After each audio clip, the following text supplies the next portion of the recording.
My subject today is non-state actors and international criminal law. So how can we approach the topic of non-state actors? Non-state actors, we can look at this subject from so many angles and perspectives and from so many scientific fields.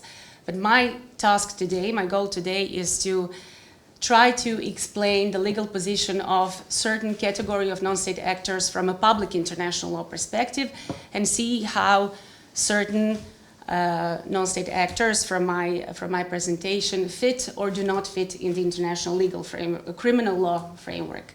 So in order to do that, we must first start from the definition of non-state actors in the context of public international law, and we will see are there any international legal rules that are relevant for non-state actors, and of course see how is it connected with international criminal law. We will see what is their position in the international criminal law framework, the issues of violations of international law and the issues of their potential international responsibility. The focus of my presentation will be on the question of their direct international criminal responsibility, which is still rather controversial in international legal theory and of course in practice. So who are non-state actors which are relevant for this topic? Of course, we all know that the common feature of all non-state actors is that they're autonomous from a state, from the state power, and their establishment and activities are independent from state political influence, control, and financing. The issue of non-state actors has been under consideration of many international non-governmental organizations and associations, in particular before the International Law Association. So in this context, the ILA offered a definition of non-state actors which are important for the application of international law. So according to the proposed definition, non-state actors are internationally legally recognized and organized entities, not comprised of, nor governed, nor controlled by states, who perform functions in the international arena and have real or potential effects on international law. So according to this definition, there are of course many types, many categories of non-state actors which are relevant for public international law, and ILA categorized these non-state actors in 5 categories. We have non-governmental organizations, then multinational corporations, organized armed opposition groups, rebel groups, insurgents, and belligerent groups, sui generis entities such as the Holy See or the International Committee of the Red Cross, and organized indigenous peoples groups. I hyphenated the 3rd category, organized armed opposition groups, rebel groups, insurgent, and belligerent groups, because I think that this particular category of non-state actors is important in the context of international criminal law. It is because, of course, we know that they use violent means, armed force, in order to achieve their goals. So their activities are most closely related to violations of international law. ILA also offered a definition of this group of non-state actors, defining them as collective entities that use organized military force, have an authority responsible for their acts, have the means of respecting and ensuring at least the rules of international humanitarian law. Also, they are generally engaged in armed violence against the government of a state or with another armed opposition groups, typically in the context of international or more frequently in non-international armed conflicts. So the question is, are they bearers of any international legal rules? Which part of international law is relevant for the regulation of their conduct in armed conflicts? The theory of international law, as well as jurisprudence of various international courts and tribunals, has recognized on many occasions that the rules of international humanitarian law are applied on these armed opposition groups, non-state actors. First of all, we must mention the 4th Hague Convention on the Laws and Customs of War on Land of 1907, particularly the so-called Martens Clause, which is contained in the preamble of the convention, and which obliges all parties to a conflict to, of course, if they're not bound by treaty law, they should respect international customary law, and of course the basic principles of humanity and public conscience. That means that non-state actors who participate, who are belligerents in non-international armed conflicts, are also bound by those rules, basic principles of humanity. Then we have Common Article 3 of the four Geneva Conventions on the Protection of Victims of War of 1949, which is the only article in the whole Geneva framework regulating non-international armed conflicts. Then we have additional Protocol 2 to the four Geneva Conventions on the protection of victims of non-international armed conflicts, adopted in 1977, and of course international customary law, which should always be respected by all the parties of a conflict, both international as well as non-international. International. As I said, it is rather well established in international legal theory, and particularly in this context, decisions of various international courts and tribunals have confirmed the duty of all the parties to conflict to respect the basic rules of international humanitarian law. Also, there are many resolutions adopted by the Security Council in which this United Nations organ is calling upon all the actors of non-international conflicts to respect international law, of course, in order to protect victims. There is another part of international public law that we can discuss whether non-state actors are bound by. It's international human rights law. Unlike international humanitarian law, this part of international law, it is rather controversial whether we can connect non-state actors to human rights law protection, because we know that this part of international law obliges states primarily to respect human rights.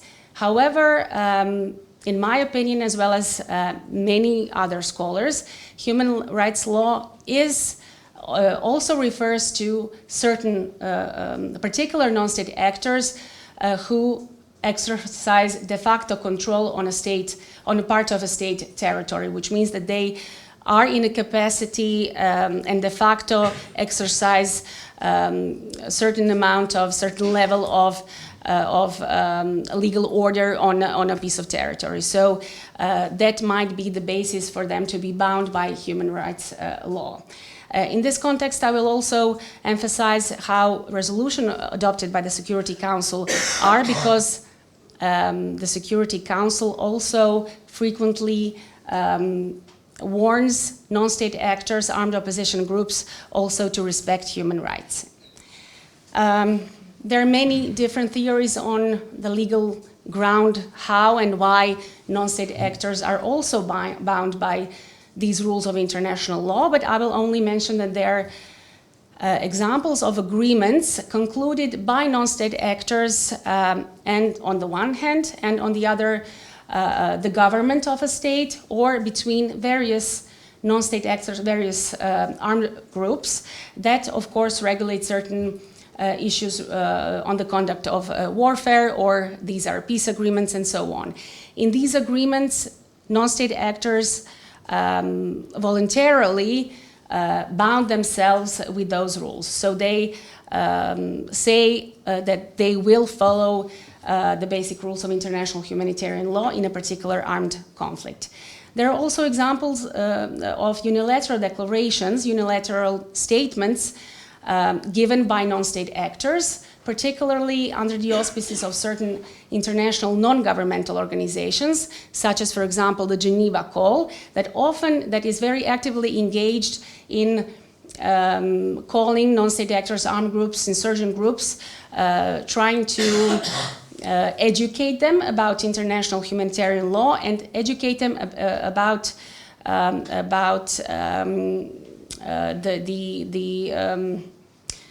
them being legally bound by those rules and the need to respect those rules and protect victims of war.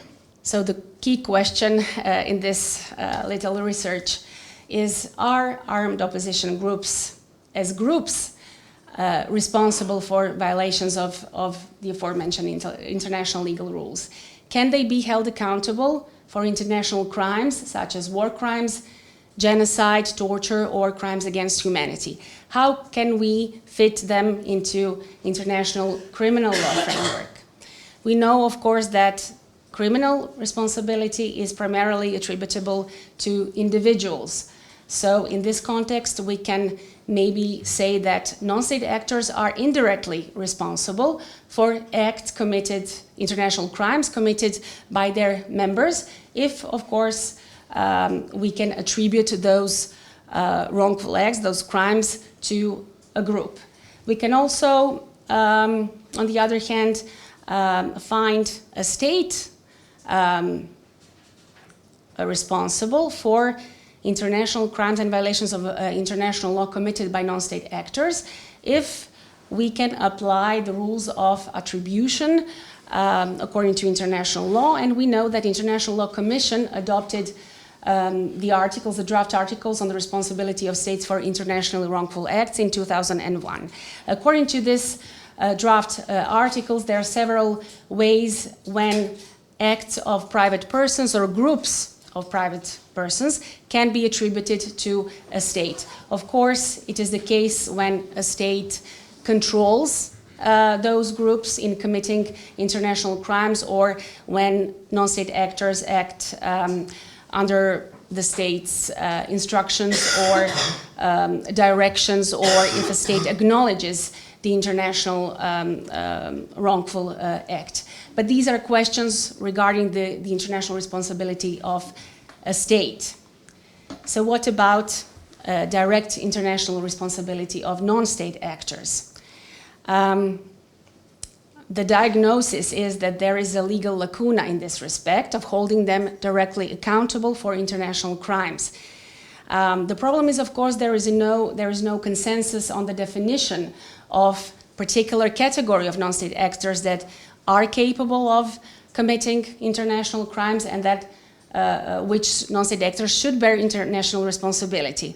Also, there are no mechanisms for determining their international criminal responsibility as a group on the international level. When the Rome Statute of the ICC was drafted, there were some proposal of introducing non-state actors in the statute. However, those proposals were eventually rejected because some states, some scholars pointed out that there could be some negative effects of introducing them in the statute, because maybe the right of peoples to self-determination would be endangered by such a legal solution in the statute. So eventually this proposal was not accepted. So how could we construct the idea of holding non-state actors directly responsible? Are there any similarities with the responsibility of a state, or can we make some analogous solution as to the international criminal responsibility of an individual?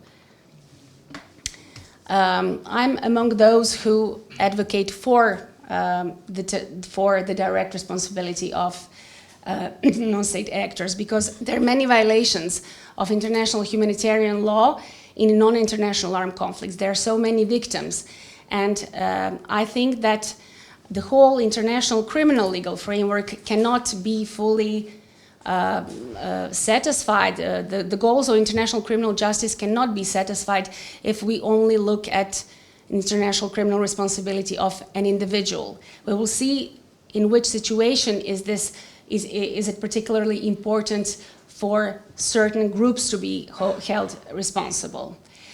As I already mentioned, the Security Council and the International Committee of the Red Cross are frequently calling upon armed groups to respect international humanitarian law and human rights law.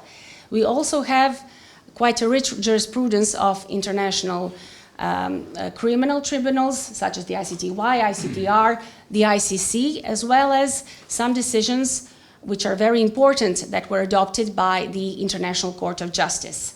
So taking into account the massiveness and the effects of the crimes committed, I think there is a need to hold non-state actors, armed opposition groups, responsible for international crimes as collectives.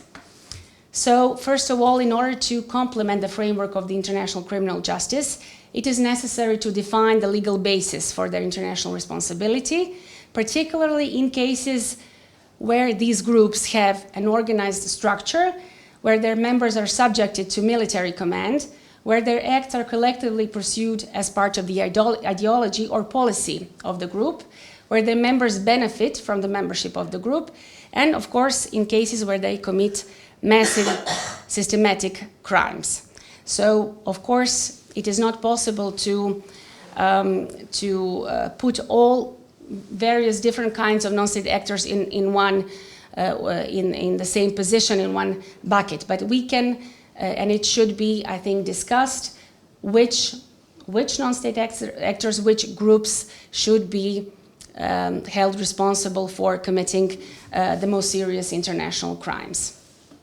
So, to conclude, I offered some possible solutions for this topic, but I think that scholars and practitioners will discuss these issues for a long time in the future.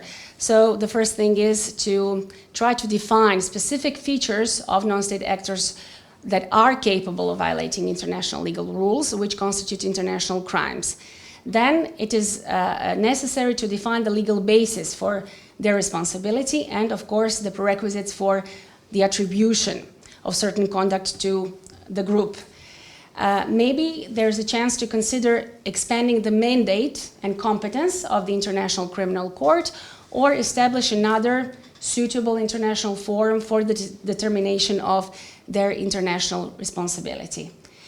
I think it is important to engage national and international mechanisms for putting pressure on non-state actors to ensure reparation to victims, if that's possible. Maybe there is a bigger possibility to ensure reparation on a national level rather than on international, although there is a trust fund for victims within the ICC.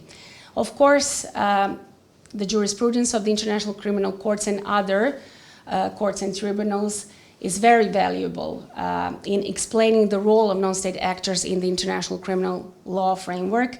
And I think that all the non-governmental organizations, associations that discuss important things, important issues of international public law, international criminal law, should continue and try to find solutions in order to somehow determine direct international responsibility of these non-state actors at least.